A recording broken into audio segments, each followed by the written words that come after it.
Like what's it? It was a full-on time of dub, but the punk was kicking off that very same summer. Like the whole Bromley contingent thing and all that. What's your problem, money? Those older Access, your flexible friend. Oh, what's it? Access, I can't pay for this. The TV's broken, the sofas. This is like I can send you the link for it. You go, don't worry, money. I'll sort it out. And I remember it. Hang on, that's credit. That's not have jobs. They're having to do 2 or 3 jobs, or they're hitting the food bank, because what we're being paid, the value of it has stayed frozen in that time. So there was a place called Record Shack. I don't know if, and I just took Record Shack and put Shock Shack and made a shack that kind of just explodes a bit with a shock going through it, with a because that those days was electro. And then it went to mode from there, which was mode, median and mean in mathematics. Stuff that I used to struggle with, like when Cosmic was Gordon's War. The name Chrome Angels, because what it's the name of a truck that Henry Fonda drives in a film, and Chrome was always like something, and his truck was called the Chrome Angel. It was kind of a DDS time in the late 90s where they had found a kind of simple letter style that just worked perfectly with the amount of chrome and black that they were putting up. District line on the black rubber, walking in every car on the black rubber bits on each side of the doorway. There was an elk tag with a pile of silvers, completely kind of dehumanized. That everything is about either stop, walk, or like be this, buy that, vote for so and so. Like everything that surrounds us. All the cameras and the restrictions and this, that, and the other. They beat people down with austerity and shut down after-school groups and libraries and all these kind of public utilities that actually offer us places to network, resource. I'm just a no one. It's a cab driver. But no. Let's stop that straight away. Right, camera action. On this week's show, we have someone who lives and breathes the fine arts, who learned his craft at a very early age by putting up his incredible characters on walls around London in the early 80s, who has influenced so many writers across the UK and the world and set the bar at the highest levels, who represented dynamite crews like the Trailblazers, international crew CTK, the Crime Time Kings, and the legendary London crew, the Chrome Angels, who set many a war on fire back in the mid 80s. I'm excited to say we have the one and the only Mode 2 in the back. Hello. Yes, Mode. All right. It's an honour, man. It's an honour, and I hope you're good. I'm all right. Yeah. Kind of busy. Lots of things. Lots of pots on the stove, and not all the same dishes, of course, and trying to make sure that nothing burns. Yeah. I know you're mega busy, and we've got this Beyond the Streets gallery thing going on as well. So, but also before I set this interview off, I'd like to give a quick shout out as well to Big Brim. Over in the States. Big shout out to Brim, and also Joseph Sullivan as well. Big shout out to Joseph as well. And anyone watching this, check out my Brim. Did you see the Brim? No, I haven't seen it yet. No. It's amazing. I'll send it to you. But Mode, like the first 2 questions I always kick it off with is like, whereabouts are you from, and what was it like growing up, as a kid? I'm born in Mauritius in 1967, so until the age of 8, I'm under the tropics and in between, in town at after like 75, it's like in between, we're in town, but also our maternal grandmother had a house by the seaside, so we were there like as well, during school holidays and on extended weekends and stuff like this. But I mean, it's a tiny island. You can drive around in one day. So the distance is not that big. I bet it was beautiful, wasn't it? I guess as children you don't see so much like the hardships, but as with so many countries that went from being colonies to independence, if the if you're not connected in Mauritius, like you're not going anywhere. And for a lot of the youth, it's really actually harsh. So the tourists see it as something really nice. Yeah. But for the people living there, it's for the fishermen who don't have any livelihoods anymore and stuff like this, and become, I don't know, like dustbin men for big hotels and all this kind of stuff, or just for the youth who just don't have any bloody hope at all. It's grim. Okay. It doesn't matter if you're under the tropical sun in the place that kind of looks idyllic, but like there's a flip side to it for many people. Yeah, same with London in some ways. When did you move to London? 12th of July 76. Wow. And what part of London did you was this South East London? Yeah. Sorry, you're Lewisham. Yeah. Wow. Yeah, what's it, my brother and I, we went to Hither Green School back in the days. By complete coincidence, randomly ended up there because it was the school that the guy who was selling the house to my parents said that his children had gone there, and that's how my brother and I ended up there. And it was like in retrospect, it was the best school in that whole neighbourhood. No, Hither Green was lovely. Yeah. How was it moving from Mauritius to London? Was it a bit of a culture shock at the time, or complete culture shock? I mean, like you don't know many high-rise buildings and stuff like that. Terrace housing the way it is here, and the weather, obviously the weather as well. Yeah, but even before the weather, it's just like a house. Furniture, carpet. I mean, carpet was not something you need in the tropics. I didn't think of that. Yeah. So these are the kind of very basic things that are really. But also the fact that how the British manage their colonies, they don't tell you about the other people from the different colonies. So it didn't occur to us that Jamaicans may be black, or that you think you're going to England and you're going to end up in a predominantly kind of a white English neighbourhood, and you don't even know what those people will be like, and then you find yourself in a Lewisham, which is a really multi-ethnic neighbourhood, and it was a full-on time of dub. But the punk was kicking off that very same summer, the whole Bromley contingent thing and all that, So soup of extremes that we fell into as children. I mean, the sound system culture in London, and obviously where I was also from in around New Cross, around that way, was incredible. Seeing sound systems like Jar Shaka, Saxon, I mean, playing in parks. I mean, it was an incredible time for music as well. There was just a lot more, even though there were the National Front tried to march through in 1977 August.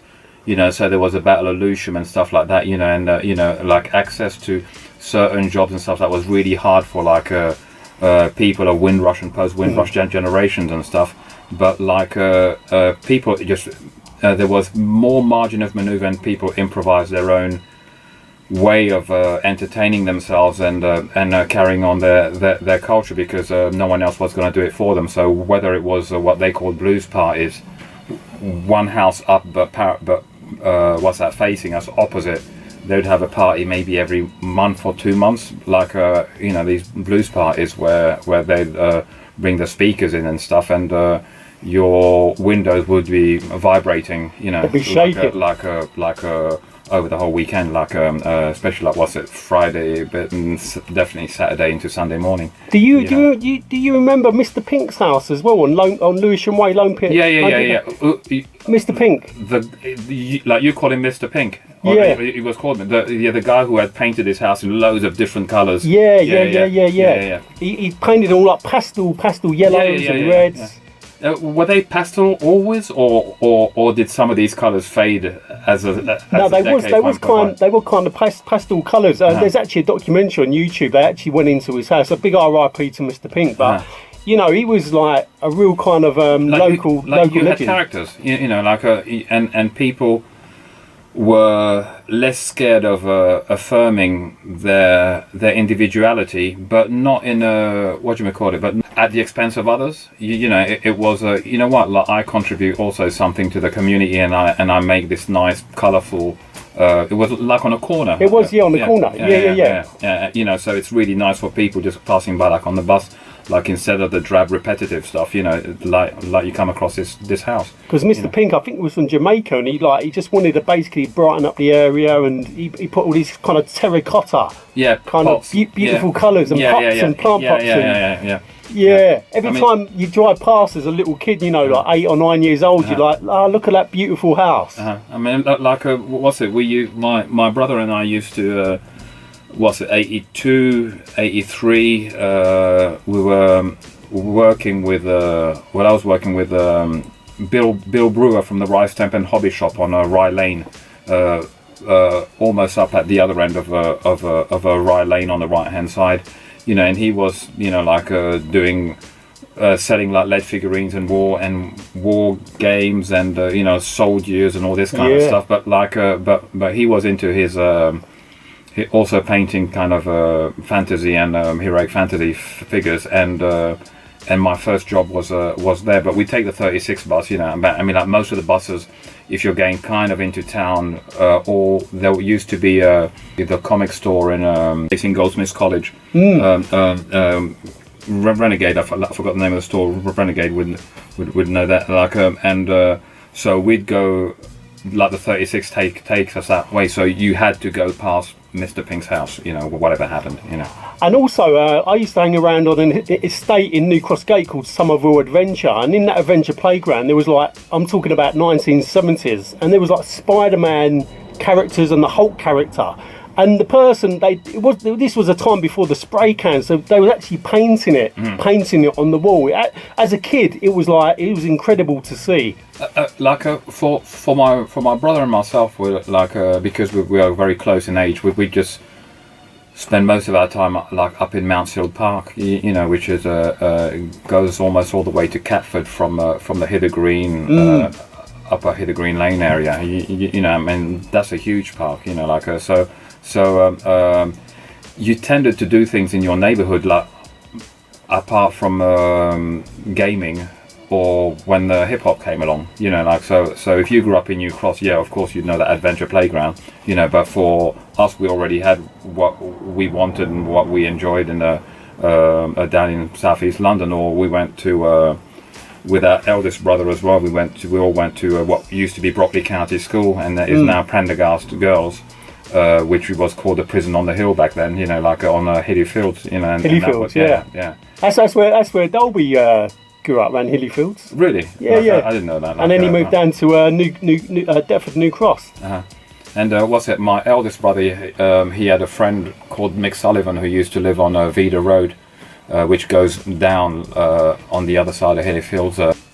He was the one that really got us into Lord of the Rings when that came out, the Ralph Bakshi version, the cartoon version, you know, and then him and my eldest brother, they were into Blade Runner and all this kind of stuff, you know, like, but he was heavily into Tolkien.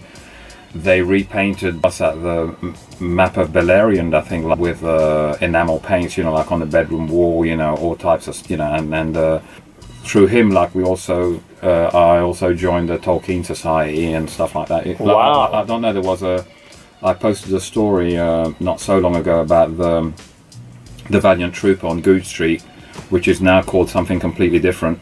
But every first Sunday of the month, we would meet there and talk the belly button fluff out of Tolkien, you know. And that was the. But there were so many things to get involved and get interested in. But but you know, the energy of the whole hip hop thing and this fusion of different disciplines. Vibing off of each other, that really kind of swept pretty much the rest of the other stuff away, because the other stuff was kind of looking sideways and looking back, whereas what came along was definitely looking towards the future, you know. And the sounds that were coming out felt like that they were futuristic, you know. Everything just seemed so wide open, and I guess the big painting that they commissioned me to do. They commissioned me now. They asked me to produce this big painting, this big piece for Beyond the Streets here. That's what I was trying to convey through it, because I'm not into nostalgia of any kind. I think we should look back into the intellectual or practical resources that we had and find what's today's equivalent of the lead that we had on society back then, and on the sheer boredom, of it, and like how do we resist and how do we move forwards today, in a time and place where everything seems to be already grid mapped out, the stuff that the youth want to get into today. All of it is already online, and or you got to go and you got to buy these clothes or those clothes to look cool and stuff. The amount of money that you have to spend just on being part of something compared to our days is just like insane. The comparative budgets, whereas we made with nearly nothing, Well, it was a very different time, wasn't it, Mo? I mean, there was no internet. The cans that we had to use was like, watered down paint that wasn't actually that good. And Duplicolour. Yeah, it was only really till Bunlack come out that was kind of a game changer. But going quickly back to those, you saying about the tunes. What was there certain sort of killer tunes out there that you love to listen to, like some of the old electro tracks? For me, when we were playing, I mean, if we go back to Malcolm McLaren Buffalo Girls, that was a real game changer, because in the video you had Dondi outlining the piece in there. So that's the thing. How does he do that? So Hey You the Rocksteady Crew. They covered to the. But even just by the tune and then the video, and I hadn't seen the cover yet, And I wish when Aaron Rose and Christian Stryker did Beautiful Losers in Cincinnati, springtime 2004, that Dose Green had been in the Influentials room, because the Americans don't realize just how much of an influence that record cover was, because that's the first time you see b-boy characters drawn with a marker pen, so they're not done with a spray can, so they marker pen, so you can relate much easier to the toolbox that they're using, but then it's the style, and the attitude and the posing and all this kind of stuff, and there you really and that went to the four corners of the planet, So I mean, those characters were amazing. I mean, they must have had quite a big impact on you as an artist to see those characters. Well, for them maybe like a bit later. Like we're talking about the tunes, and it's just the tunes and the videos on TV, but even when we were playing Advanced Dungeons and Dragons, there was a guy who, because we used to put ads, or Mick used to put ads in White Dwarf, of who's gaming in the area. I mean, this was a time when you'd put in your address and your landline. I mean, this is how things worked back. That's how they used to network. Yeah, so people would. So there was a guy called Jonathan Stubbs who was doing Advanced Dungeons and Dragons with us, but he brought Space Cowboy Johnson Crew. I mean, you're playing Advanced Dungeons and Dragons, but you're hearing this at the same time. It's like, again, it's a really a massive opposite extreme, like of what you're into. But life's always been about extremes, dub and punk, both those polar opposites,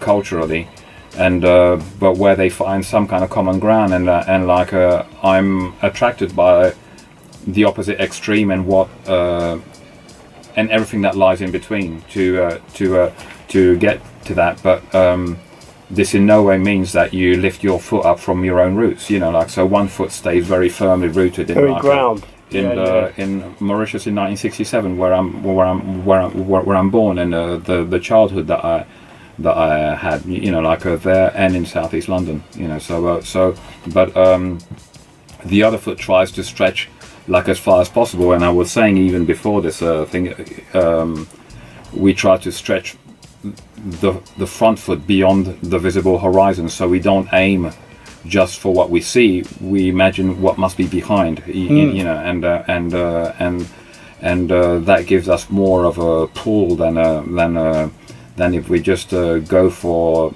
what you see. It tends to be what the media's offering you as, isn't this great? Isn't that great? It's like, it's most of it is just hook, line, and sinker for spending more of your hard-earned money, and some people are really struggling, So why should we just be contributing to this consumer society, and why aren't we trying to see if there's something kind of beyond that, or parallel to that? It doesn't have to be beyond, but like we seem to have problems thinking outside of the limits set by, I don't know, you can go back to Margaret Thatcher's there is no alternative from 1980, and whether it's politically or economics or anything, like people seem to be stuck that way, and have picked up a lot of bad habits, like the individualism from that time, so they just think about themselves, like the people who take the records and play them.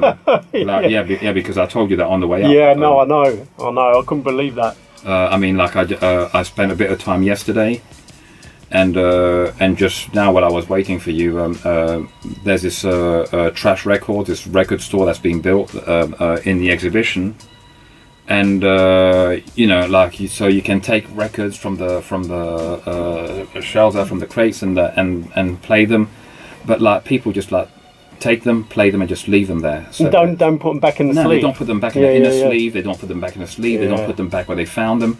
There's always someone else who's going to do that. It's like that's one of those kind of bad habits that are kind of indoctrinated into us, because it makes us have less agency on ourselves, and less get up and go, and less fixing things, so we become very self-centered and very complacent, lazy, very selfish. And that also leads to how lazy and complacent people have become about making card or phone payments instead of going to the cash point and getting some money out. Mo, don't get me started on that. Yeah, it's like every transaction I do now is like 3%, and 3% on every transaction over a year is a lot of money. Yeah, and that's just me. How many billions of people are doing card transactions? So it's the contactless payments are robbing you, and I try to I went to Maison Berthaud, the little tea house, just off of it's at the bottom of Greek Street, just off of Cambridge Circus, and like the ladies getting on a bit now, and they do their cakes and their scones and a thing, and it's full of tourists like, oh, this is great, this is so nice. But they still have an old till, and they have to have a thing for card payments, but when I come over, I go and look for a bank that's affiliated to mine, otherwise I have to pay £5 to take money out, so you take money out, and you make all your transactions in cash, because what you do with your money outside of work is of no interest to anybody except you. And we are leaving a trail of information about ourselves that will play on our credit worthiness and all our social credit. Oh, you've been going out a lot. I will see you've spent money here and here. It's like. And we're judged by this, not that I go out much anymore, but but still, people don't realise to what point. And also, when you swipe with a card or with a phone or the watch or whatever, people are disconnected from the amount of money that they're actually spending, because they're just making this it's just a reflex move, but when you have to take money out, you know how much you took out, and you know how much you've got left, and you know how much you're spending. Anyone watching this, let's try and support the cash. Yeah, definitely. The cash society. Definitely, because they are using. Oh, it's dirty and it's got viruses on it. They're going to use any kind of reason to push us towards a cashless society. The 2008 run on Northern Rock, remember, like when they went down and people are queuing trying to get their money out. That won't happen anymore because you're digitally handcuffed to your bank and you'll go down with them. So I don't know. Think about it. 100%. Yeah. Let's put cash back into society. Yeah, again. and shop at places that do cash, and the places that do card only. Sorry, mate, can't help you. Yeah. And I'm with you on that, Mo. Definitely. Yeah. But I asked this question. I mean, I was thinking of asking you the question anyway, because I ask it to all traders that I deal with. I mean, I went down to Leyland down the other end of this street like a few weeks ago when I bought the duct tape, the orange duct tape to protect the floor while I was doing this. And the guy at the till, he says, "Yeah, what's it? So it costs $10.49. You give him $11.09," and the dude can't work it out. No, they can't. They can't work it out because all they've been doing is just pushing the terminal to the customers, and the customers swipe, and that's it. It's done. I don't need to think about it. It's a bit like a phone number. Like, you don't know people's phone numbers anymore. You press a button in your phone and you ring them. You can't memorise the phone number. Yeah, same sort of thing. Like Mick Sullivan, who got us into Dungeons and Dragons. I can still remember his phone number. Yeah. I can still remember Scribbler's phone number. But we're talking 84. Because. You repeat a number and you give it a melody, and that adds another dimension to it that helps you to record that. So I'll give him 11.09 and say, "Yes, sorry, bro. What you mean? It's like a 60 pence back, mate. It's they can't work it out. If you can't do the basic arithmetics anymore, imagine how much you're getting shafted." Because every gesture that you do, every expense that you do, is all digital now. And you're just making this gesture with a card. I mean, people should look back to the Access Your Flexible Friend ad from 1979. Because on Novara Media recently, Mariana Mazzucato was talking about her new book about consultancy firms who are taking over what Whitehall civil servants should be doing, and what our taxpayers' money covers. And but she was saying years ago that the value of wages has basically frozen from 1980 on. The value of the wages, while inflation kept on rising, and it's really uncanny how they put you on credit cards at the same time. So what's your problem, money? Those old Access Your Flexible Friend. Oh, what's it?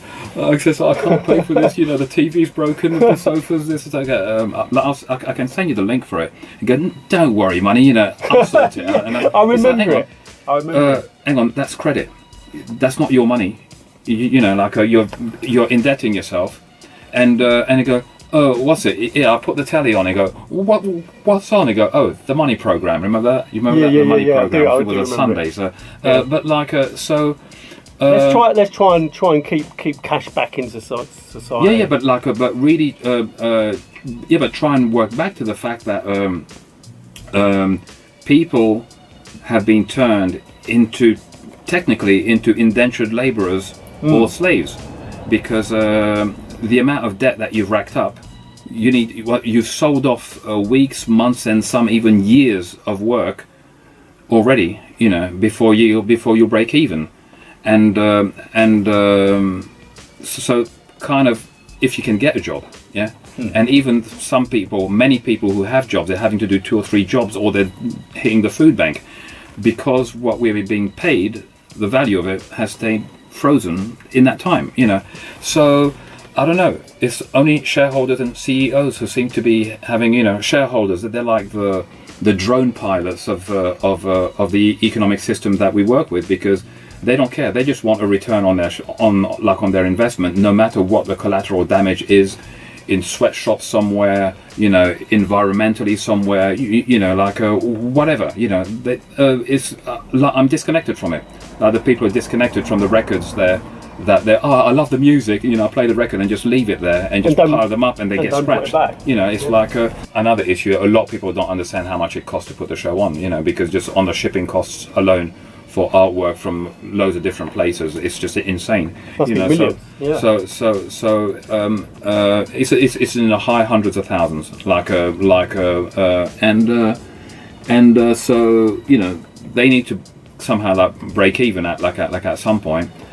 Some people will spend like 25 quid, you know, way more than that on going down to the pub one night, you know, and just talk shit with their friends, you know. But like suddenly, like for culture, it's a problem. But like it's our rapport with the culture. We've started to consume culture the same way that our attention span for social media has got shorter and shorter and shorter, and we're looking for really simple solutions to complex problems and complex mechanisms that have been built up by a kind of a dominant group of interests over decades, you know. And like, so when Red Wall voters hear "Get Brexit Done" and "Oven Ready Brexit," and forget that this is the same party that shafted you and your fathers and uncles and mums and whatever, like in the early 80s, remember?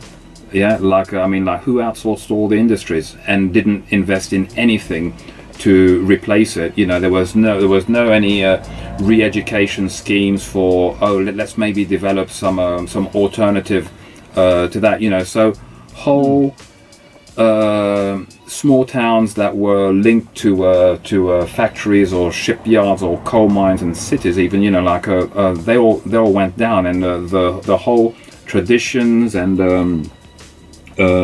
customs and community and everything, the whole life that was around these things that had been there like some for centuries, that all went, you know. But like so it's not the immigrants that stole your identity, you know, it's the people who outsource the stuff, you know, and you guys are kind of voting for them, and the more paranoid ones amongst you are talking about the great replacement and all that kind of stuff, because you think that Muslims or whoever are going to come and replace you, you know. It's like, come on, like just take a step back. Again, TikTok, I guess, is the extreme of the how people forget the attention span, but how far back they go on history, on their own history, is like insane. Which is why I told you earlier, I have one foot still firmly rooted in Mauritius 1967, because that's where I'm from, you know. You can't forget that, and don't let people take away never forget your roots. Yeah, you can't. Or your history. Because the people who are trying to make you do that are the ones that are going to mess you around. Going back to the graphic, and going back to the root of that, you know, before you wrote Mode 2, what was you writing before Mode 2? What's that? The first name was a artist. You can see that on the Shock Shack piece that from Cobham. That was my first piece. Yeah, Nuff Arrows on that. Nuff Arrow. What's it? I used to get slated. What's it? I mean, it's a. You were trying to pick up and run with something that you've been handed on a silver platter of a New York writing culture of generations of writers. You know, and it's like it's like a baby trying to run before it can even start to crawl. You know, and of course it's all going to be wonky. There was this girl who knew from New York, who was just hanging out in Covent like one summer, and she knew that guy who's got a Spank faded chrome on the back of Subway art, and she said, "Your piece is whack," and suddenly you realise that you will never be like as good as the New Yorkers, because you didn't grow up in that kind of atmosphere with that whole lineage of people that come before you, and such I would say, you know, pretty harsh and hostile parameters of you can't buy, otherwise you're going to get smacked, or you're going to have to pay back lots of cans to somebody and cans that you're going to have to rack. So originality was held like supreme, you know, and getting up and racking your cans and all, you know, like, so we got all that on a silver platter, and us as a scribbler and myself, you know, the fame bit came instantly because you were painting around Covent Garden, so that kind of just is like a baseball bat that takes away a whole thing away from. You guys you blew our minds. I mean, Scribbler's amazing with his feel and his lettering and everything else. You coming in with them amazing like characters. I mean, how did you actually hook up with Scribbler? Because Scribbler's from he's from Kent, isn't he? No, he's from Beckenham. Beckenham, yeah. So, like, Beckenham's now London, yeah. So, I mean, we'd go the same from Charing Cross. We'd go the same way, you know, except he's on the Hayes line, and I'm on the Orpington line. How did you hook up with him on a train? No, because it's all around Covent. Oh, so you met up with Scribbler at Covent? Yeah. And I think there was a Battersea capital venture there at Battersea Park. I remember that, yeah. And that's when we really kind of connected. But anyone who could draw a bit or this, that, and the other was spotted by the others because people wanted to have something painted on their windsheet. People wanted to have something, you know. So I was painting people's names with Humbrol enamels from BT's on Lewisham High Street. You know, so those are the first, you know, and then you realise that the paint's not very flexible. I mean, to be honest, you know, what you was actually putting up with the kind of the paint that you was using was actually, you know, it was amazing, wasn't it? I mean, you was like, you know, the attention to the detail and like the colours. But like doing, but me, I was, I mean, you have to see that I was into 2000 AD and that kind of stuff when like our mother asked us, like kind of pushed on us when we came that July 76, comics that she got from a neighbour who owned the local newspaper shop. Actually, that's where we were talking about this recently. So it was one of the neighbours, I think it was Mrs. Robinson and her husband, who from up the road, who got us the comics, and watch as much TV as possible. Listen to as much of the radio as possible. It's just like to hear English and learn English because it's mid-July and school starts in September. You know, so but me, like I'm from the tropics. I'm attracted to bright colours, but like off the back of the Dungeons and Dragons thing, all that kind of stuff. We're also into a lot of the rock art of the time, you know. So you're talking about Roger Dean, who Reese was recently pictured with him, like on his Instagram, you know, like Yes, Topographic Oceans, you know, like those kind of albums. Rodney Matthews, Patrick Woodruff, you know, Brian, you know, but and Rick Griffin, yeah, all the Rick Griffin, Mouse Kelly, all incredible that clique. But like Rick Griffin is a typical blue fade background and bright orange to red letters, you know. It's like, I mean, Shock Shack is that, you know, and then with a Vaughn Baudet lizard character like in between, and there was a place called Record Shack. I don't know if, and I just took Record Shack and put Shock Shack and made a shack that kind of just explodes a bit with a shot going through it, with a, you know, because that those days was electro, you know, like so.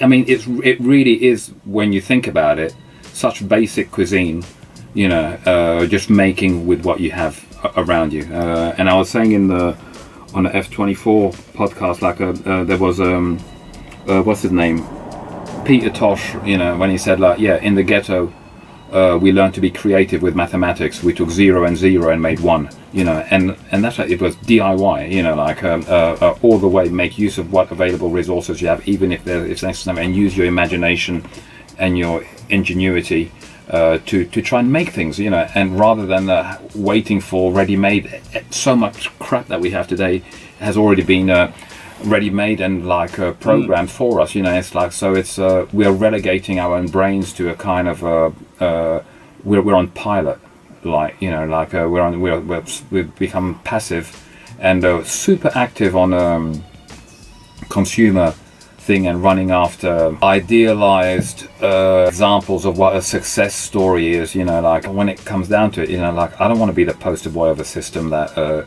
exploited my ancestors and stuff, and it's exploiting people today. Well, going back to the graph actually mode. What was the reason for the name change, and why did you call yourself? Well, yes, it was Artis, and then it was Harzak, right? Which was one of the characters from Mobius, because Mick Sullivan used to get heavy metal comics. So I've got nearly all heavy metals, bar 3, from issue number 1 to when it went quarterly. Epic Comics as well, so Harzak was one of the characters from Mobius. And then there was a Hoa Bien, which is Vietnamese for peace. Was it like my brother and I were really heavily into anything to do with the Vietnam War, because in Mauritius, that was, it was just across the other side of the Indian Ocean, and you could feel the kind of pressure from it, in a sense, because that's why the British ended up selling off the Chagos archipelago to the Americans, because the US Air Force had to bomb Vietnam. They had B-52s flying from Guam, and that's super far away, and they have very little time over the target, carpet bombing poor people, and if something goes wrong, very little fuel to get back. And at the same time, with the oil crisis, 74, the Americans we need a base, in the Indian Ocean. We can hit Southeast Asia, and we can hit the Middle East. So the British sold off the Chagos archipelago and shipped all the people out for that. So anyway, that's Hoa Bien was one of the names, and I think that was, and then it went to mode from there, which was mode, median, and mean in mathematics. Stuff that I used to struggle with, just to differentiate which one was which. But then there was also the code, Chrome, top to bottom in Subway Art, also, which was a factor from that, because you're just bouncing from name to name. At some point you got to get settled with something, because summer 84 to April 85, you'd been for a bunch of names. And who was the full crew of the Trailblazers? Scribbler and myself. I met Scribbler, and we were just bouncing around together. Then one day we saw what turned out to be Zaki, Eskimo, and Xerox, who was Kev One from Definition of Sound, and Top Billing before then, walking up towards Covent Tube. And so we started to talk, and things just clicked. And that Jubilee Gardens jam on 9th of September 84, when Westwood got rushed on the stage for chatting shit, we Danny, Scribbler, and myself were painting one side, Eskimo, Zaki, and Xerox the other. Pride was painting one side, and 3D from Massive Attack was painting on the, that was the kind of the setup, like late summer 84. Then Zaki put Scribbler and myself down with the Trailblazers, so that's why then you have the Devious TBs piece that Scribbler and I did in a Covent, with that kind of Scooby-Doo kind of character and that kind of weird policeman type, just blue uniform, could be a bellboy from a lift in a building or something, and that's when Scribbler's doing his, what I call a cheese cutter, cheese wire style, because the end of his letters have got these kind of cuts, cuts in, But I mean, we were just vibing off of each other and just exploring. And who come up with the name Trailblazers? I mean, what? That was Zaki's crew. Zaki. Yeah, that was his crew. And then around the time of Shaw Theatre. Yeah. So this is like April 85. April 85. Yeah. I mean, that Shaw Theatre jam was incredible, wasn't it? I went to that, and that's the first time I met Brim. You had obviously the Bronx River Posse, which was Africa Bambaataa, Jazzy Joyce, Lisa Lee, DJ Red Alert. Yeah, he got burnt by Cosmic Jam. Rest in peace that night. Who was that? Yeah, I mean, like when Cosmic was Gordon's War. Yeah. For us, as a UK, that one of ours can burn one of the Americans, we're like, woo, like, it's a bit partisan, it's a bit chauvinistic, it's a bit, but it's definitely not toxic patriotism like the kind that fueled the Falklands War, but that's another subject. I have problems, you've noticed, doing culture without bleeding off into politics, but no, I know. Yeah, but was that the first time you met Brim? Yeah, we met Brim because he came over to do bombing and stuff like this with that Dick Fontaine or whatever his name was, and then we painted down Powys Terrace. Powys Terrace. I was going to say with a Scam and Drome. No, not Drome. This other guy next to Scam. Was Bando there as well? Bando, and now we painted upstairs with Buntlack. And I painted that blonde character. So who was that blonde character? Was that anybody, or did you make that up? I kind of made that up, and because that's a wicked character. Like, and it stayed there till 2004. Did it? Yeah. The guy who does the ceramic mosaic workshops with Kensington and Chelsea, that guy, he's the one who got that mural removed. Like, he got wind that we wanted to redo it, that Bando and I would try and find. We were working with Sonia Blair, who had this thing called Signal Project back then. She did like organize a few projects here and there, murals like over London, and we were thinking, we're going to redo that and actually try to get car plan and stuff and actually touch it up and renovate the top bit, which was untouched, and see with a Scam, and maybe could have got maybe Brim to come over and I can do the bottom, and the other guy who had the piece whose name I forget, but that was the time when you see a New Yorker handling paint and you realise just how far behind you are. Was Brim? We went to paint on the tracks next to where the Futura piece was, where we did the urbanism piece. I think each of us in the crew had 2 letters, and except for me, who did the background. I had done the lettering, so I outlined the lettering. Then Xerox, Scribbler, Zaki, and Pride each had 2 letters to fill in, and while I did the background, and Brim did the nail piece next to it, and the guy who brought him the paint had he had Rust-Oleum and stuff, but the cleanliness, the efficiency, let's put it that way, because we were all filling in that. If you go by with a Hammersmith and City, our piece, you just see a kind of blur, but his, you'll see, so you start to realize what works and what doesn't. But also it's just a technique with holding a can of Buntlack back then was we still have a long way to go. So who formed the Chrome Angels? It was kind of my idea, as what's his name, because it was the way to bring Pride also into it, and make a new crew. We tried to bring Artful Dodger in already from. Was Artful in the Supreme? Hip Hop Ethiopia, I think, or something at Lyceum. That was end of '84, I think. I think Artful Dodger was in the Supreme team, wasn't he? With Plaz and Jap 302, Juski. Yeah. And but Scribbler knew him better than me. But for some reason it didn't quite click, and maybe we were already too together, and when if you come in new, you feel all this lot know each other, and I'm kind of alone in this kind of crew dynamic, and work out. But my idea was just to try and bring the best people that I thought were around in the same crew, and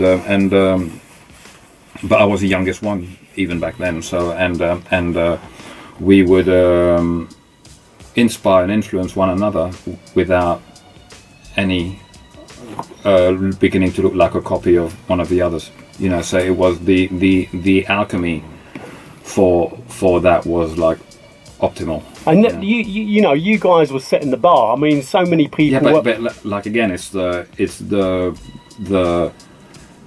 motives behind setting up that crew, and the alchemy of the different people. You know, like and the even though we lived at different areas of London, we'd meet every Saturday, like in Covent, or first like downstairs in that horrible fast food place next to Charing Cross Station. That doesn't get a mention. With the big thing on, with the big with the big letter on the front. Yeah.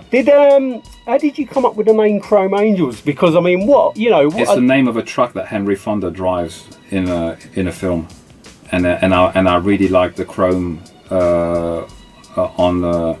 on big rigs or just chrome. Just look, like a maybe not Sorayama, the Japanese artist kind of chrome, but like chrome was always like something like and his truck was called the Chrome Angel. Oh wow! Yeah. And did you take it as a compliment with so many people from around maybe London and around the UK trying to kind of mimic your style sometimes? I mean, not everybody did, but there was quite a proportion of people that would love maybe sort of dabbling with that kind of style. It's not really a compliment. I mean, like again, if we look at how and why NYC evolved, was because biting was just not allowed, and so if you see someone pushing forwards the envelope somewhere, say, you know what, I'm going to do that for myself also, but that way for me, using my references, from whether it's comics, movies, music, or whatever you want, books I've read, what I've lived in my neighborhood, whatever, or at home. Started to go to France because there no one knew us, and a whole bunch of other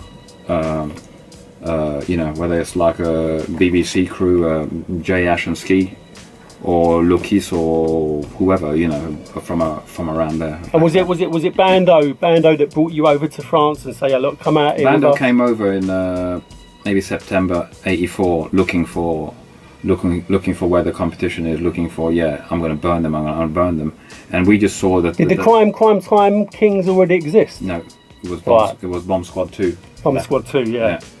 And so we saw their little tags around Charing Cross subway, Bando, DK, and Scam, and it was like D-KAY, and it was like, wow, these really mini tags, and we'd never thought of it. They were getting the little Umbro mini sprays and doing them with those. I thought, shit, like people come from abroad and check something that we have here that we haven't even checked, so didn't find anybody, and then but I think maybe ran into Zaki or something. There was some kind of contact there, and there was an exchange of phone numbers, landline, and so Scribbler picked things up the next spring, called him, and he came over, and we went to Rap Attack.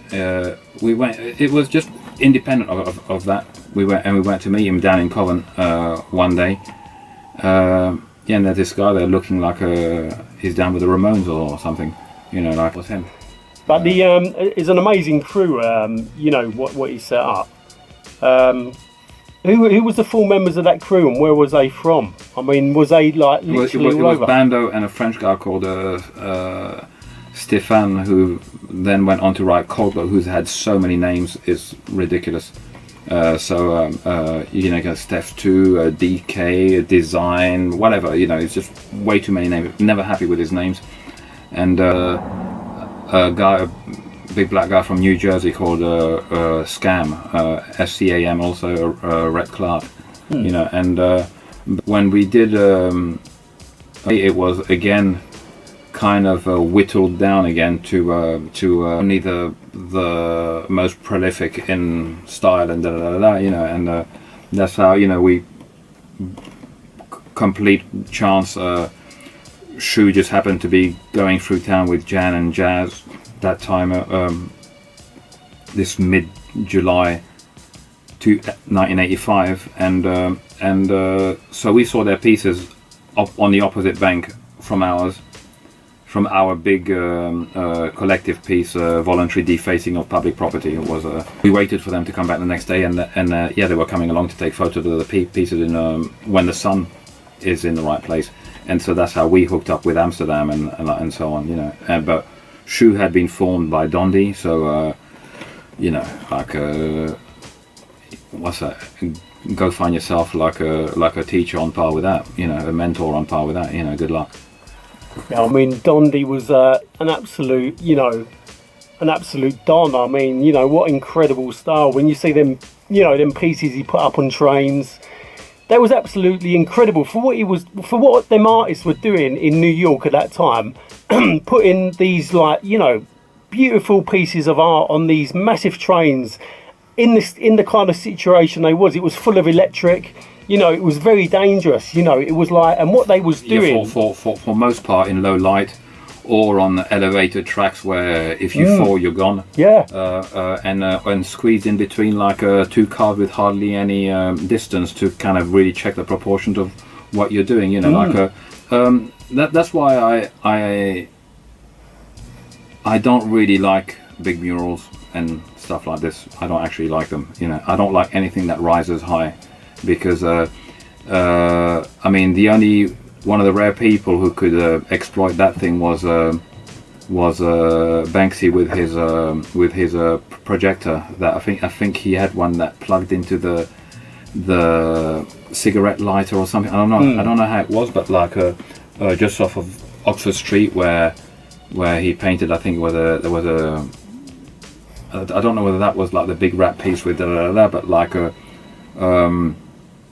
ladder or you know, or extension pole with a roller and stuff. You know, it's down to using what resources we have and doing as incredible things as we can with them. Like so when you have youngsters who are standing on a subway platform in New York in the mid-70s with their parents, and something pulls in and they're wow, you know, because it's rolling in its color and its form and its dynamics. It's wow, that's incredible. It's exciting, isn't it, Mo? It's exciting. But then you learn that maybe like children like your age or ones just a bit older than you, like are going out and taking paint and going in at night and doing that. I think maybe I can do that, you know, like so. And this is what pushes the thing to like, I like the parameters of train format murals, you know, like because they're horizontal, they roll, and the narrative is sideways rather than going upwards. Like people are impressed by oh, they're so big. Is that, man? Who gives a shit? Seriously. It's like what's the content, what's the style, what's the dynamics. I mean, there are sometimes just like hand tags with a marker or a can of spray on a corner somewhere on the side of the building somewhere that have way more distilled in them than some big mural, you know. So and that's what you're mentioning, the word energy, you know. Yeah, that's what transmits the energy, you know, from one living being to the other. Except that there we can see the swing that someone has in their wrist, elbow, or shoulder. What kind of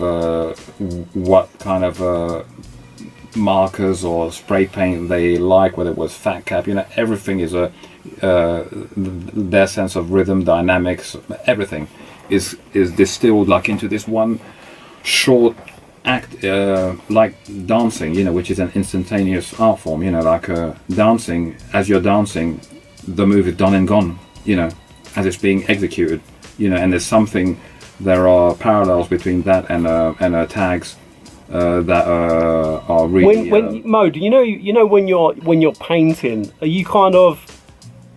I mean, I know you're not.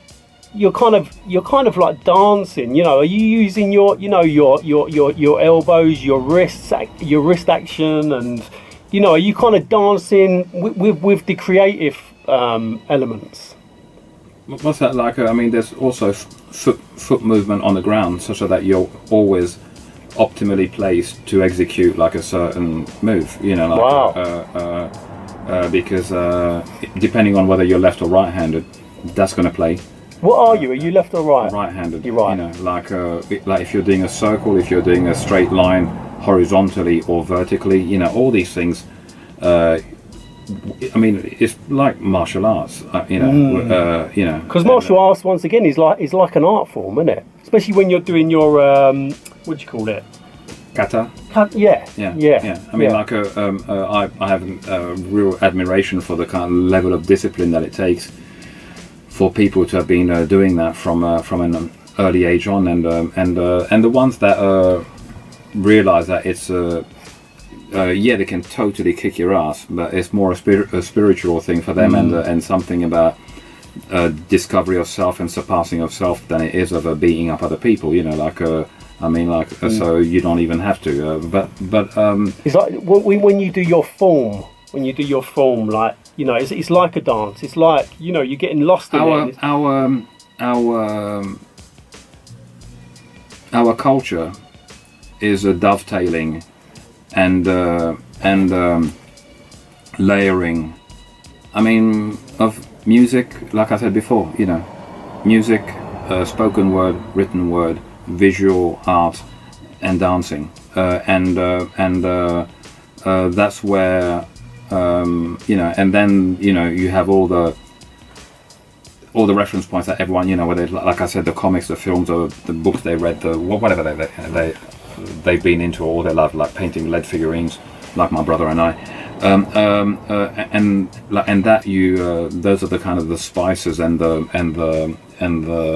raw materials that you bring in, but your cooking technique is taken from this dovetailing of all these different disciplines, you know, like that's your science, your alchemy, whatever you wish to call it, and this is what sets us apart from all the other stuff, you know. But like the art intelligentsia, art critiques, blah blah blah blah blah blah, they come and they want to start to intellectualize and name and categorize and label. It's like, man, like, you don't even, have you ever held a can of paint in your hand or a marker? No. You know, have I ever seen you dancing at a party? No.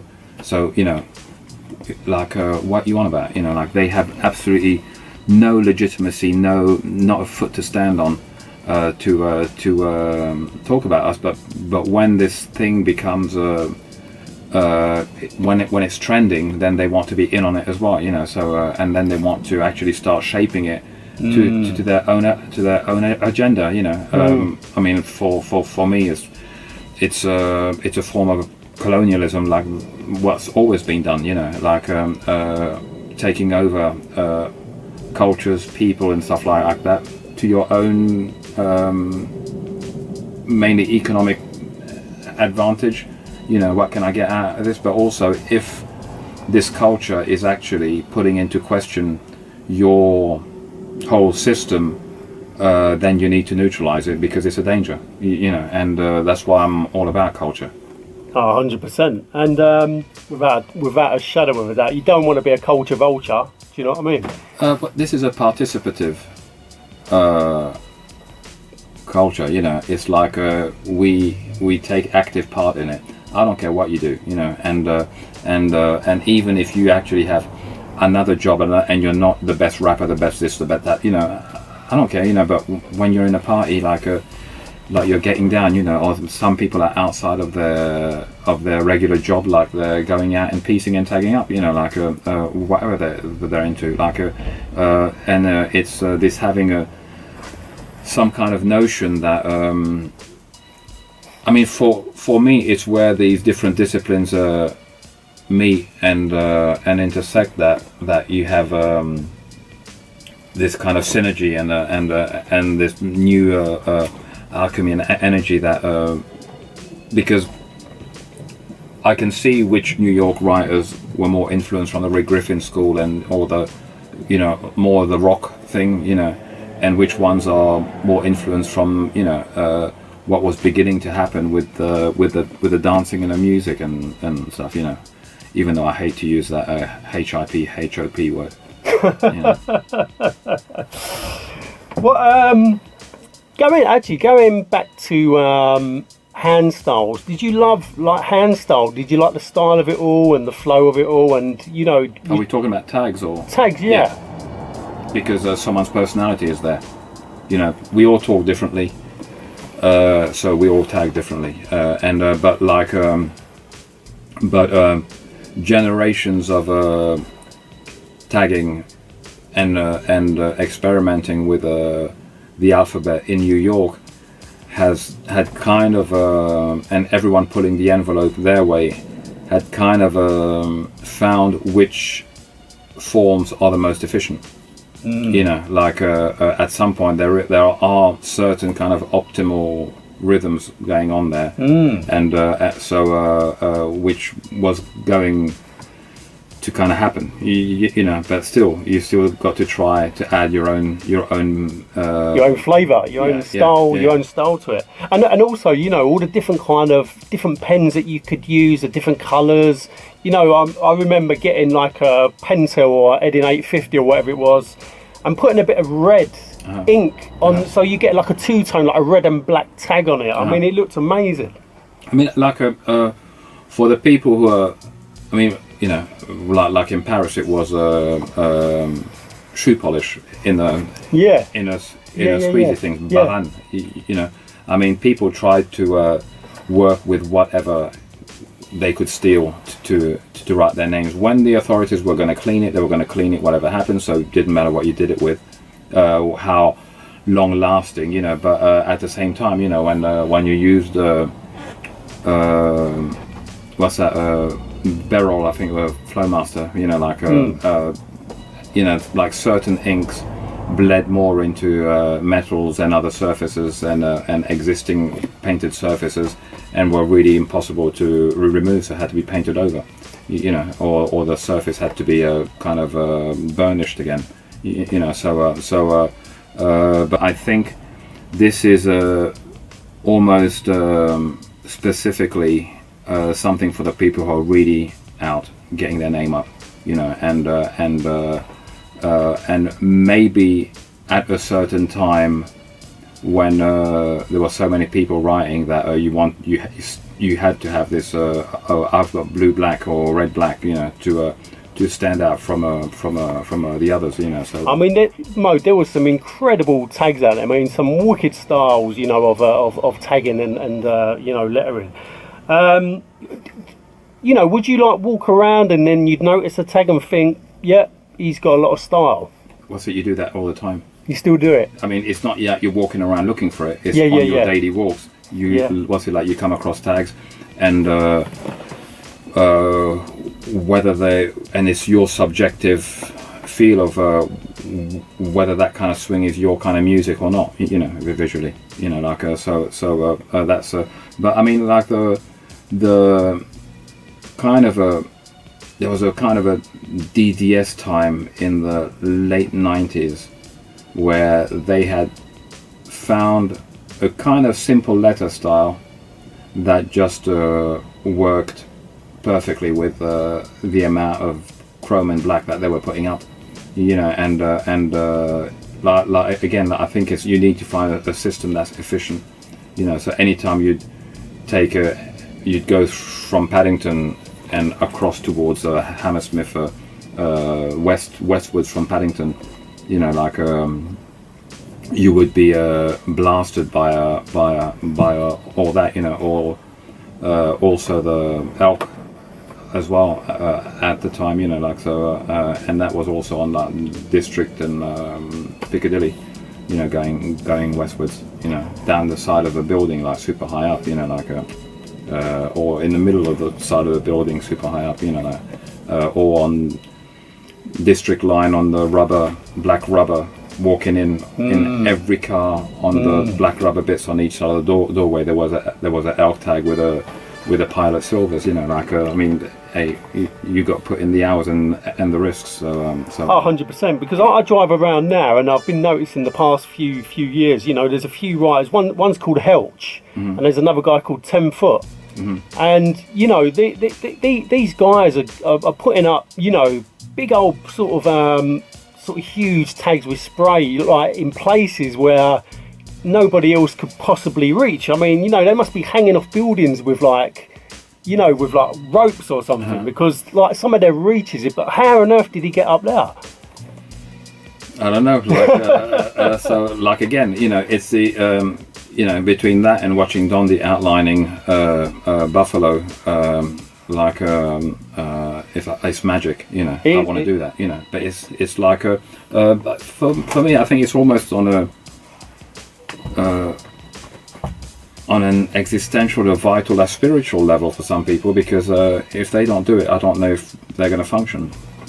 Probably, you know. I mean, like we don't live in the most ideal world, you know, and our cities have been completely kind of dehumanized. You know, that everything is about either stop, walk, or like be this, buy that, vote for so and so. You know, like everything that surrounds us. You know, or like all the cameras and the restrictions and this, that, and the other. You know, like it's like people need to find what works for them, what helps them get through life, and they're not hurting anyone, you know, but they're griping about tags and stuff like this. It's like, if I show up in a city where I don't see any, I wonder what's up with the youth, like in that city, you know. Like, it becomes a bit kind of soulless. Scary, because we're actually rehumanizing public space, and like if people want to compare us to dogs pissing, yeah, fine, fuck them. You know, like I don't have a I don't have a problem with those kind of analogies if people want to, but like we're not polluting more than the amount of cars and stuff that are rolling around, and for just the air quality. But hey, you know, it's like you don't necessarily have to go electrical. Just keep the price of public transport within reach of people. Bring back the lines that have been shut down and all this kind of stuff. You know, like so art. You know, mode art. You know, is really kind of when you get creative with the paint, with a paint can of paint or paintbrush or pen or whatever you want to do to be creative. You know, it's kind of a way to be kind of lost. You know, it's you know, you can switch off from all the bad media, all the violence which is going on in the world, or or you can express it through it. Yeah. Or through it. That's a good point. Or through it. Yeah. And I don't like the idea of getting lost. I just sidestep and run parallel, and I don't like the idea of any form of escapism, because the only way to escape from this world is like to die. You know. So you take it head on, and what you kind of paint up is like how you're feeling. You know, when I'd go with Mitch or with Elk, whoever, like when we'd go down to Co-op on a Sunday night, Curtin Road, in the early 2000s, you know, you're there from 9 p.m. till midnight, you know, whether it's like Afro Domu, Bugs in the Attic, sometimes Digo from For Hero, Enrico. Blue Note. No. Plastic People, Curtin Road. Oh yeah. It was at Velvet Rooms before. You've got 3 hours on a Sunday night to dance to music, and I don't see it as escaping. You know, I say it like you're there to regenerate yourself for the week that you're about to take on. And it's so dark that no one cares about what you're wearing. The people there are not there to kind of to kind of chat up girls, and no, we're all there for the music, and it's this idea of culture as a source of what I often say is inspire, uplift, empower. You know, like those are the you know, and that's what I'm about. You know, like and you must that when a colonial power invades somewhere and militarily defeats the people of the land that it's invaded, its next strategic point is to neutralize the culture of those people, because it doesn't want those people to be plotting against them in a language that they don't understand. Culture is all we have. Politics has been completely corrupted by finance and lobby groups and all that kind of stuff. And these same finance and lobby groups, they own the media that hold politicians by the short and curlies, which is why someone like Corbyn got completely battered, and because they are only there to protect their own interests. And when it comes down to education, it's technologies, the research and development of which are being financed by some of these same grouping of interests. These technologies are not being developed for our good, you know, like they're more and more sophisticated different forms of weapons of mass distraction or control, surveillance, you know, that's what they are there for, you know, and whatever they pretend to be. It's just that people should really stop equating technology with progress, because those are two completely different things. So education is running so far behind the development of technologies. By the time you've learned, by the time you're graduating, much of what you learned, it will be obsolete, because things have moved on by then.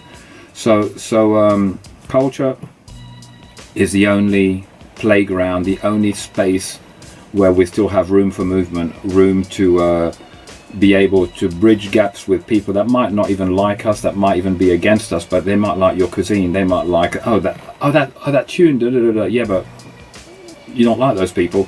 Yeah, but that tune though, you know, like it's what we have left to fight with. I think with like Fela Kuti said, like culture is a weapon of the future, you know, but like when we see how the people are handling the records, or the people who are coming to be on the streets with their children and coming to meet friends there, they're just walking around and chatting about, a lot of them are, I mean, I'm not saying all of them, but a disturbing amount are walking around talking about whatever with friends that they've shown up with, and while their children are maybe climbing over some insulation, you know. Yeah. Stuff, well. I'm going to go back up there. I've already been, because I was lucky enough to, you know, go on the opening night. But I'm going to go back up there again with my kids. And you know the etymology of the word kids, right? No. Used to be like the Lord of the Manor goes down to the farmsteads. So he goes, "How's the wife? How are the kids? Because you guys breed like goats." You know, so I tend not to use the word kids. I had a talk with Lucy McLaughlin about this, because we exchanged on Instagram once about it, and then she went and dug, and she found even more stuff. So I'll grab you those. Oh wow, I never knew that. Yeah. So again, the words that people put in our everyday use, that. Some of them, I think twice about them. But anyway. Yeah, well, I'm going to go down there with my children, and I'm going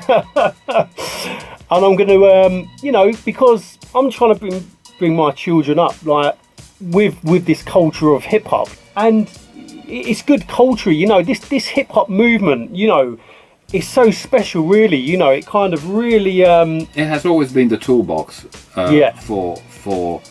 For youth, especially in urban surroundings, but it's been but like the music industry pretended throughout the whole 20th century to oh, you're into this, I will give you a platform to be able to talk to your community from this. No, it's like the music industry perverts and transforms things to its own ends ultimately, you know, because all it wants is product and sales. And then when these big labels start to get bought up by big kind of mega groups like Sony and EMI, and then like you got to keep the shareholders happy, and all they're interested in are quarterly profit forecasts and what return am I getting on my investment, and if they're not getting the return, it's like some heads have got to roll, you know. And that's our that kind of whole thing works, you know. But like so I'm very like I say, I just look at disciplines of dance, spoken and written word, what's that, music. Mo, give me one sec, hold on.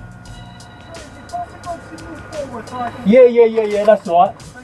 I was just in the middle of doing an interview with someone. No, don't worry, man. Yeah, no, that's good. It's good, of course. Sorry about that, mate. Yeah. So I mean, like, I don't really mind what my children will be getting into, as long as they realise.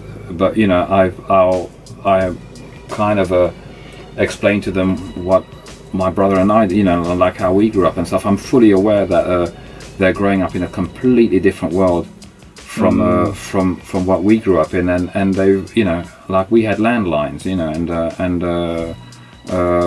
you know, we didn't have mobile phones. You know, when we said to someone that we'll meet them somewhere, we'll meet them there. You know, we didn't have social media, we didn't have the internet, we didn't have any of that kind of stuff, and we have to try and work out or project in our heads how different what their environment and the equation that they're navigating in, how different that is like from ours, because we have to be careful of not alienating them, but like that they won't will lose our credibility or our relevance somewhere, because he's just old, isn't he? You know, like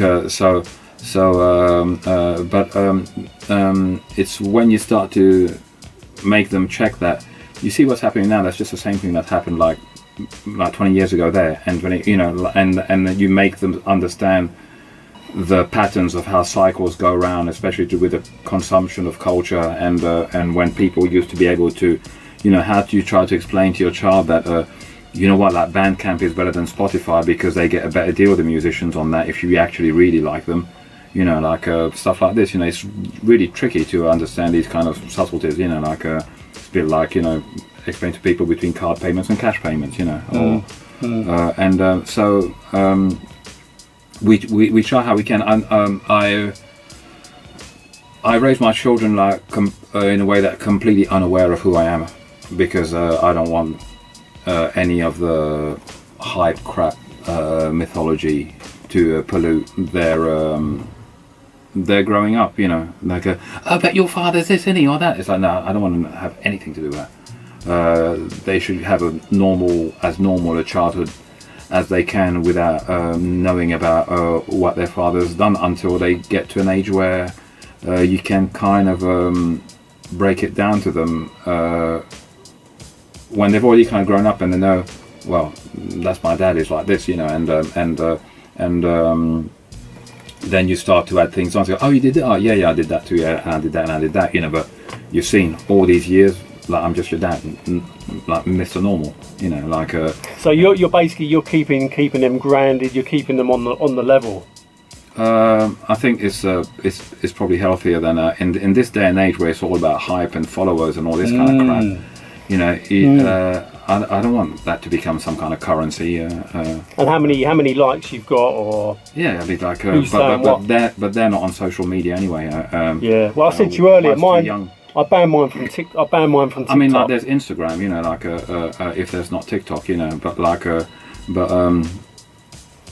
like I show them sometimes the huge blocks of text that I write on Instagram, because people are scrolling frantically and that as a kind of a reflex, and not actually reflecting or thinking. You know, it's a consumption. You know, they're consuming imagery, and their reflex of consumption is actually exacerbating itself, and they're getting more and more into this addiction of just and everything seems to have in the end the same value. Again, Mariana Mazzucato, The Cost of Everything and the Value of Nothing.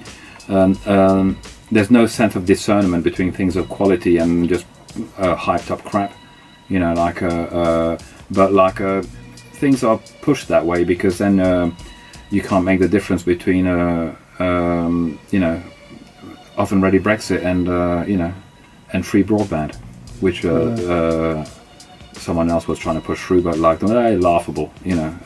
But the broadband companies are going to push all their prices up soon. What's that? Discrimination of access, you know. I mean, for all of those who are really looking for work, you know, like and can't afford where you have to go and sit, But anyway, back in the days of Cameron and Osborne, we're all in this together, and then they beat people down with austerity and shut down after school groups and libraries and all these kind of public utilities that actually offer us places to network, resource, and educate ourselves in our own way, or interact with children, not just hanging around in shopping precincts and all this kind of stuff. But hey, we're all in this together, they said, apparently. Yeah. Shutting down our youth centres and these really important places where kids can go, the youth centres and children. Adventure playgrounds. Yeah. What's that? David Greensill Cameron, and George Osborne. But people forget. People don't backtrack. I mean, it's not that long ago. It's just like 13 years ago. And you guys bought into this crap, so behind the words used and what's actually delivered, there's a universe of a gap there, light years. Yeah, it's well, what can I say, Mode? I mean, this can go on political stuff, but I'll try to refrain anyway. We could go on and on. I mean, let's quickly talk about Beyond the Streets. I mean, it's absolutely incredible. As I say, I went to it for the opening night, and I was pretty blown away by about what they've actually done there. I mean, and to see your work there on the huge canvases, and it's quite a special exhibition. I think like a lot of the people complaining about it's that such, it's this, it's that. It's like try and find who would have the means to put something like this on, and I'm not sure with all the good intentions that Sadiq Khan would be able to round up the kind of thing to put up.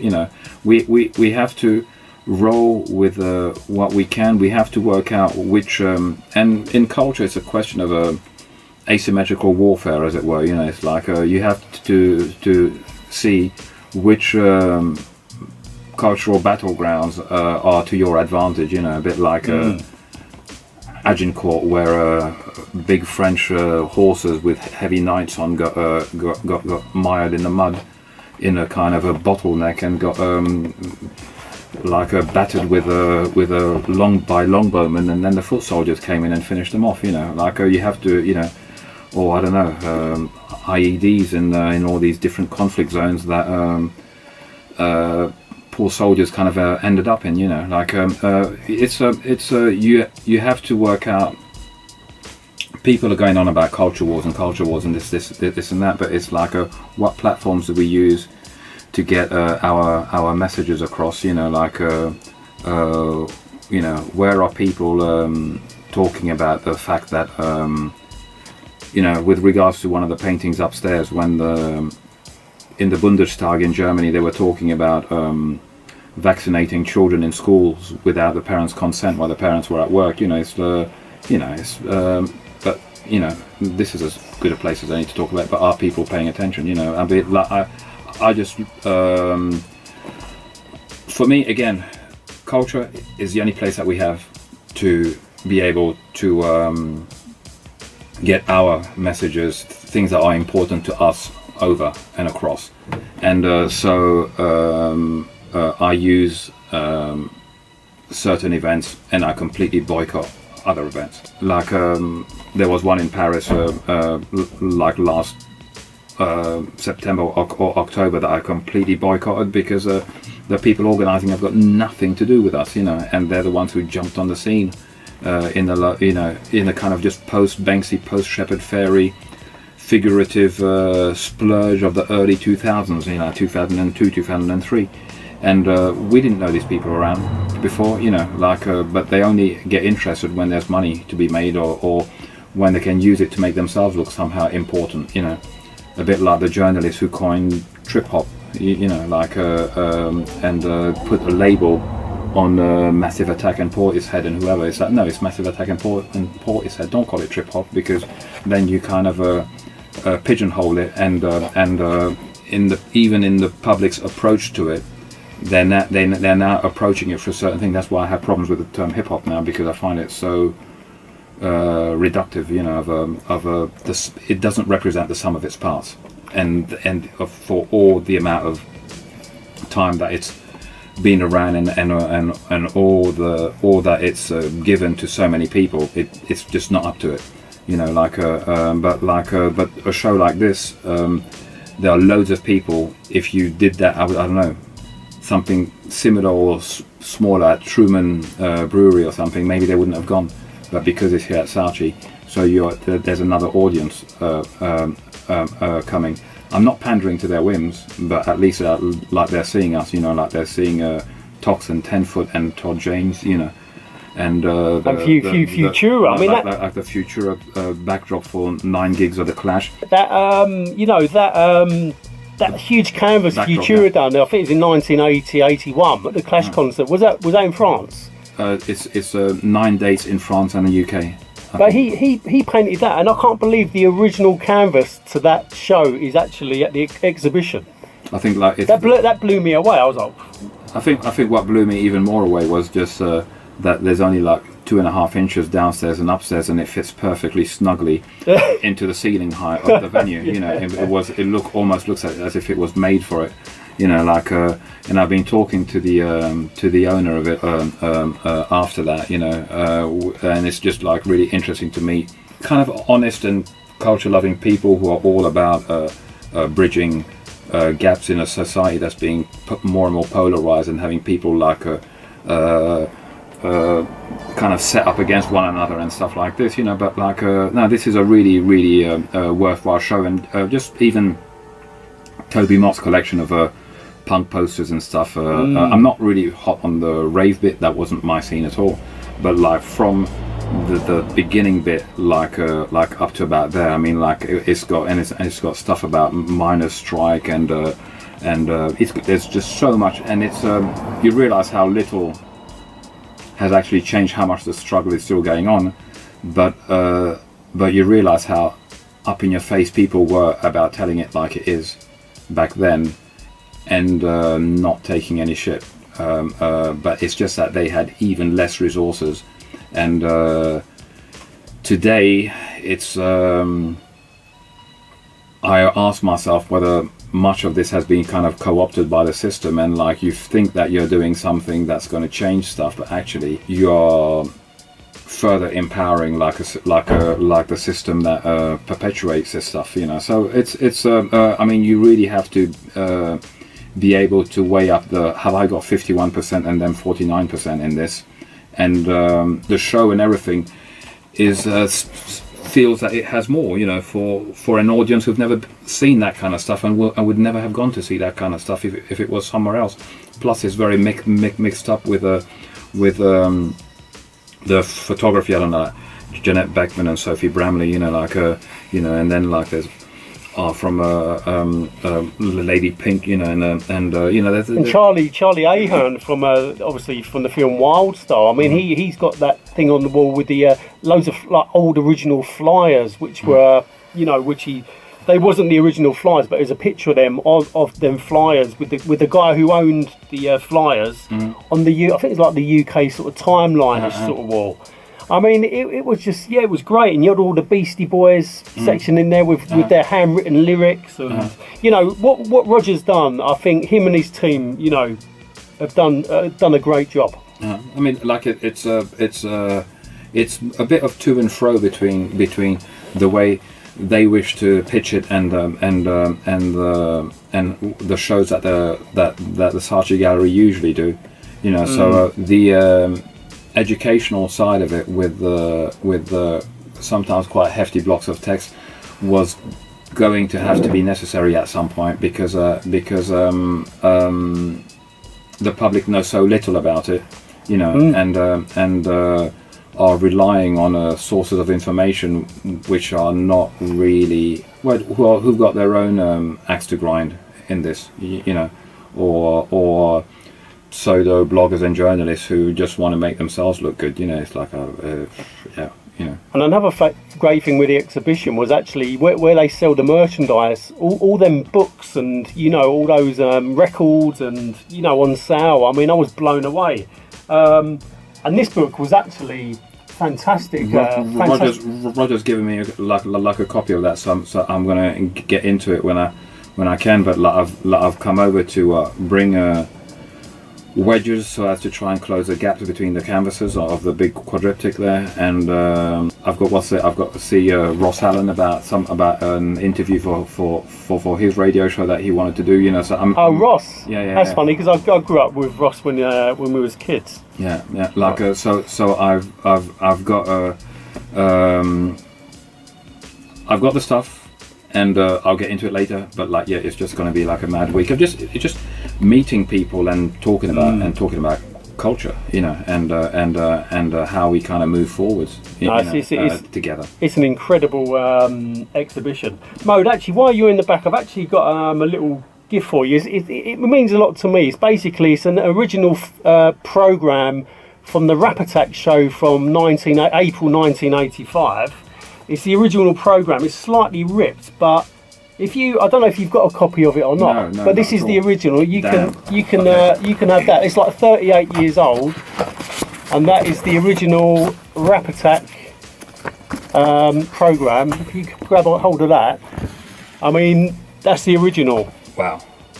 Thanks a lot for that, because it's not mentioned. It's not mentioned that the Shaw Theatre is not mentioned on the caption next to it. And I remember one of the, I don't know how many Euston Road, and I saw that the buildings had been pulled down. You know, and so people don't realise what locations, geographical locations, and their significance to a culture mean. And for many people, it may have been their first jam or something like this, you know, but that's their initiation into this culture. That's also why on my big painting there's a GLC, the Tappet Hen, you know, Flip Hollywood, where people used to get their gear from, you know, like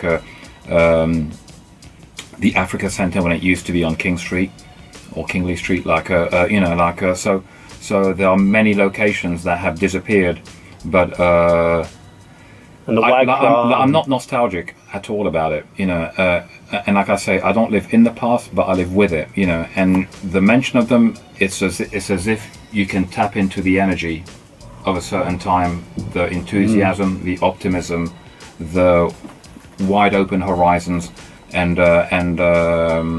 just a general kind of a get up and go and fighting spirit of that time, and that's something that's really hard to find these days, because many of the people who have a lot of energy and stuff, but I have without being kind of a condescending or dismissive about what they're into, I wonder how many of us are actually mice running on wheels and not going anywhere, you know. And so true. And been doing it for so long that by the time we get off the wheel, we don't know any different. It's not that there's a cage to deal with. And so these are the kind of questions that I'm not into. I don't think I have the answers, but I'm wondering whether we're asking ourselves the right questions for starters, you know. And that's my take on such matters, you know, like so. While I have this in my hand, it's going to go directly into somewhere very protective. Yeah, sorry, Mode, I should have put it in an envelope. No. I kept it. It's been in my loft for about for years. No, this is so it's going to go in this one, I think. Because I'm sorry, slightly the top of it was missing, but that's a Hi-Tech. Look, the Hi-Tech boot on the front. The Hi-Tech text. It's like it's Adidas. Oh, is it? Yeah. I'm wondering whether it was a. Adidas. It's the Adidas boots. Whether it was a sponsor. Yeah, that's true. In a very hidden way. But that's there's a little bit like a holy grail of flyers, isn't it? I mean, this event is so key to us, but we haven't. There's very little documentation about it. There's quite a bit on electro rock, but not so much on the Rap Attack. On the Rap Attack, like at Shaw Theatre. No, it was a special. That was a special jam. Oh, totally. A tricky one. Next time, I thought I had 3 of them. I've only got 2.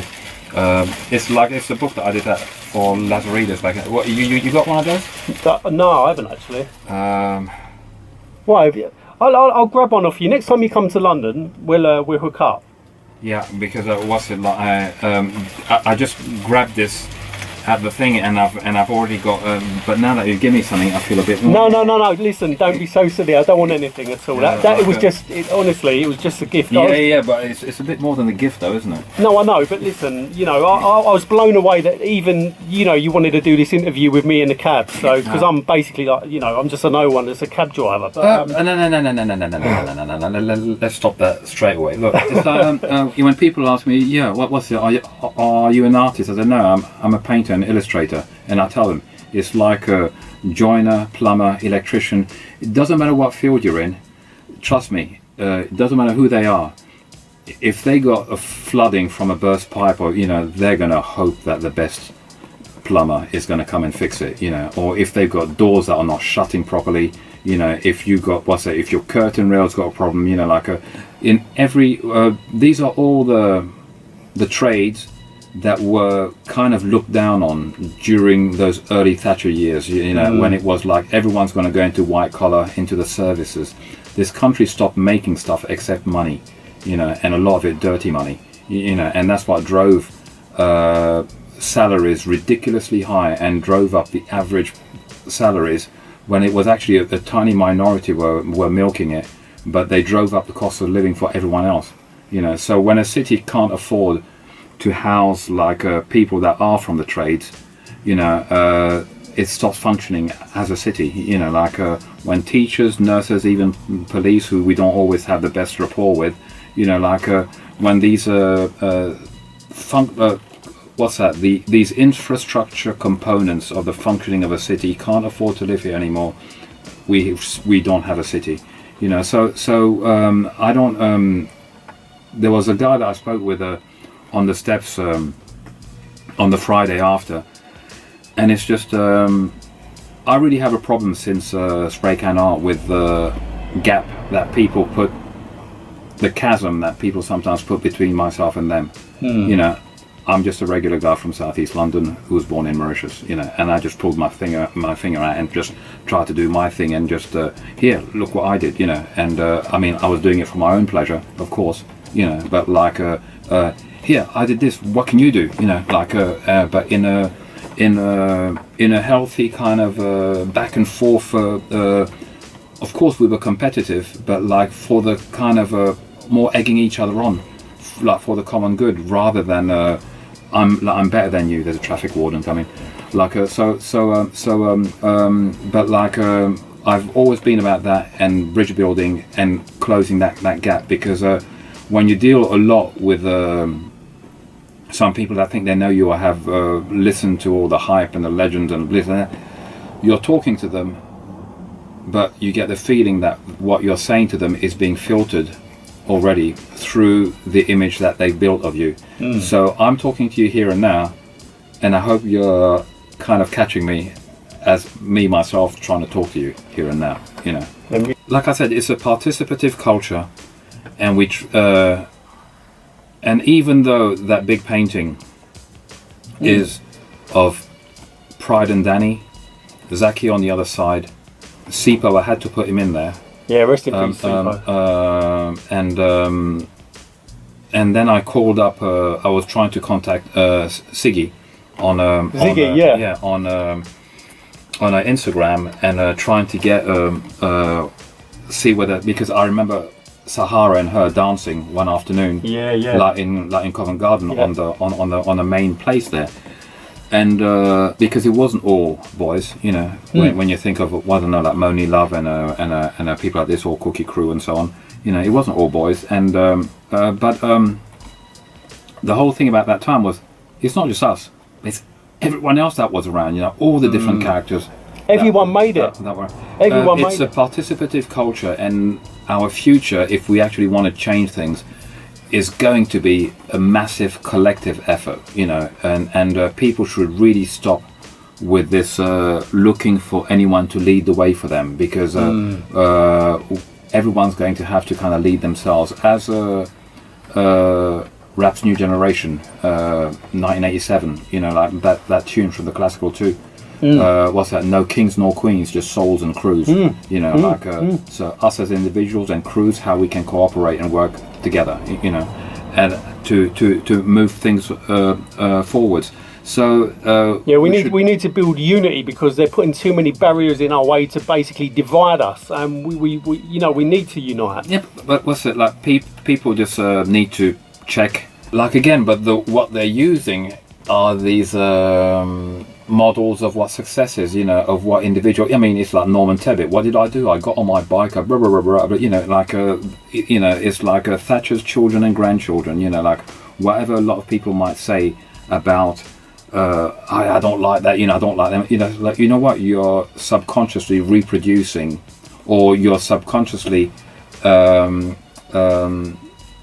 acting out their wishes. There is no alternative. One thing, there was an interview of Margaret Thatcher, I think it was in 2005. I can find the link for you on a blog, on a conservative blog, and my greatest success was New Labour, because I managed to make them adopt my program, and they don't even realize that they're doing it. And going back to the Mariana Mazzucato interview on Novara Media this week, the use of exterior consultancy firms was actually way more under New Labour than under Thatcher or John Major. So it's it's really bizarre when people don't realize that their brains have been colonized by their own oppressors, and that they're acting out the wishes of the people they pretend to be against. So we have to ask ourselves, how much money is enough? What do I need to be okay? If I can ever buy the apartment that I live in, and maybe have a garden somewhere, pay off my taxes and not have any debts, and maybe have a little financial cushion that I can have options rather than live by necessity. What more do I actually need? So if you start to already look at things like in that way, you start to see what's completely unnecessary in your life, and you stop competing with others for these pointless symbols that they put into your head. That ain't from us. But I also wish that a lot of the musicians, musical artists, and whether they're grime artists, rappers, blah blah blah, or into whatever think of musical style that the youth are into, they have such a massive responsibility that they're carrying on their shoulders. Hey, you guys are going to have to, and girls are going to have to take your weight as well, because like I said, it's a massive collective effort, and culture is the only area where we have left. I look at the disciplines before the slogans. I look at music, dance, visual art, spoken and written word. What other components do we have in? So you can strip it right back to the most primitive of societies that don't have any written language. See what cultural disciplines, what forms of art they use and they have, and always strip away all the glitz and the glamour, and the shiny stuff and the superficial from today, and strip it back to just the essentials of humanity and us as animals within our environment, and what we can do to push forward. So that's more where I'm from, and I try, I think I said this somewhere a bit before, I try, bridge building and no gaps between no, we're ordinary people. We wake up in the morning, we pee, shit, bleed, eat, we are just people the same as anyone else.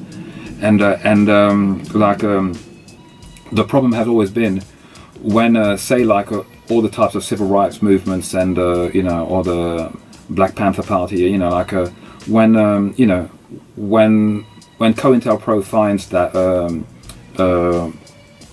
Fred Hampton is a problem, you know. I mean, even the name of that movie that I haven't seen, what's that, Judas and a Black Messiah, you know, it's like can we stop with this kind of superlatives, you know, like he's a ordinary but a very bright guy who kind of sees through all the shit and the flim flam, and is trying to get everyone to look. I'm showing you the stuff. I'm telling you what it is. I'm giving you the toolbox. Now you go run off and do that yourself. You know, don't follow me. Yeah, because it's going to need more of us.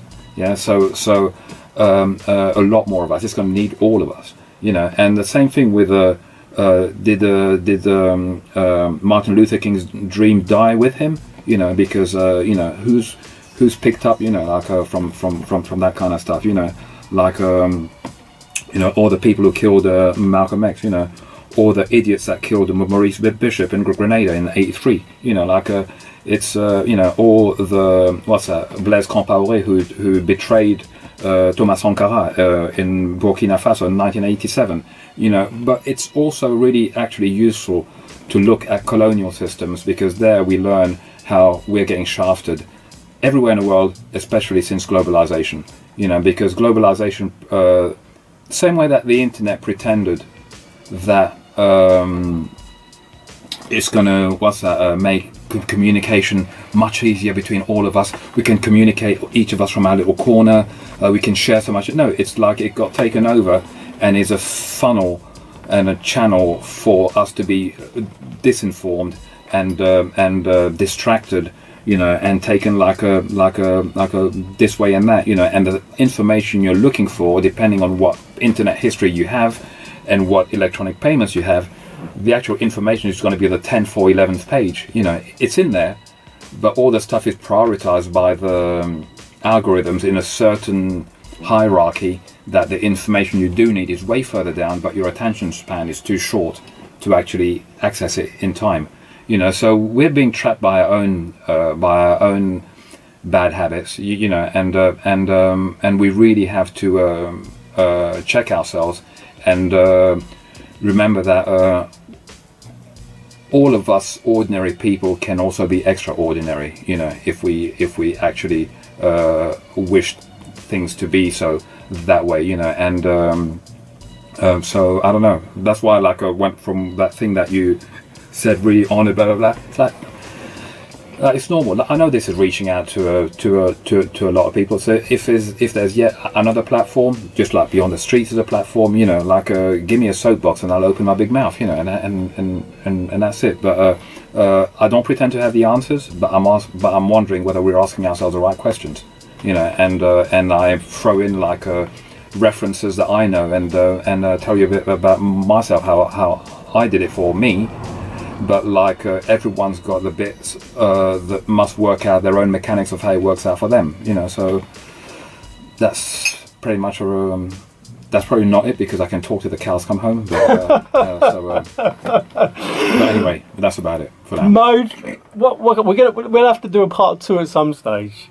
I'll be honest, I'm pretty blown away by this cab chat. I mean, it's just was it Bob Hoskins? It's good to talk. It's good to talk. But like, we spend so much of our time just chatting shit. Yeah. And people don't want to actually chat about it. And I'm not pretending that I'm right. And I was saying again to my brother last night, the pursuit of knowledge is as if we're in front of a big archaeological site. And we're all digging here, there, and we're all finding some little bits. And at the end of every day, we bring these bits together and we try and work out together what they mean. You know, so it's not I'm right, you're wrong. It's we all bring our bits in. You know, so that's what the communication and exchanging outside of these. Communication technologies have been so sophisticated, but the level of communication, conversely, has so fallen. You know, so it's like insane. You know, it's like what we're being promised is always the reverse. You know, so we really have to watch what's being sold to us. You know, it means that we're paying somewhere. You know. Wow, I'm blown away, to be honest, Mode. Anyway, I'm blown away. And listen, I hope you kind of enjoyed this little cab chat. I did a lot of talking, sorry. But you give me like a few words in the right direction, and there's just so much to be said, you know. Yeah, I mean, you're super light. Yeah, I mean, wow. But I talk a lot on my Instagram account as well. You know, like I said, people go to Instagram to escape. I'd rather try to trap them there and drop text that makes them think, because there is no escape. You want to escape, kill yourself. You know, and that's not very fucking useful, is it? So, and if you're feeling down, talk to somebody, and don't go talk to the ones who just, oh yeah, right. No, it's like ignorance is not bliss. You know, find some people who actually care and who will not give you advice that works for them. You know, but stuff that works for you, and people who have empathy and humanity in them. Listen, Mode, I'm absolutely blown away by this cab chat. And listen, anyone watching, please share this around the socials. Check out my other interviews with like Brim, T-Kids, Scheme, Scam, and loads of others. But yeah, it's been an honour. Mode, it's been an absolute honour. We do what we can. And listen, look after that programme as well. Oh, yeah, right. Now I'm going to throw it away. I should have given it to you in an envelope. I'm so sorry. No. Don't worry. It's completely safe where it is. It's lodged between 2 pages of my A5 black book. So, I mean, it's a red book. What's it? Not the red book of Westmarch like in Lord of the Rings, but like we'll go off on another tangent if I start with talking. Listen, it's been an honour. I don't mind walking from here. No. Let me drop you round. Okay, all right. And we get a few photos. Laters. Peace out. All right, laters.